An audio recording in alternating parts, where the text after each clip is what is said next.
کراچی کے deputy commissioner asset نے پاکستان تحریک انصاف کو باغ جناح میں جلسہ کرنے کی اجازت دی ہے۔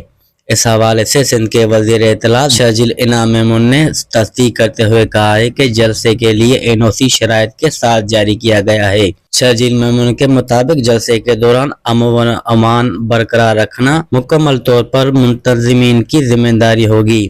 انہوں نے واضح کیا کہ جلسے میں اشتعال انگیز تقاریر، نفرت انگیز مواد، فرقہ وارانہ گفتگو کی اجازت نہیں ہوگی، جبکہ ملک اور ریاستی اداروں کے خلاف کسی بھی قسم کی تقریر کی اجازت نہیں دی جائے گی۔ وزیر اطلاعات کا کہنا تھا کہ ٹریفک کی روانی برقرار رکھنا بھی جلسہ منتظمین کی ذمہ داری ہے اور پروگرام کو مقررہ وقت سے پہلے ختم کرنا بھی لازمی ہوگا۔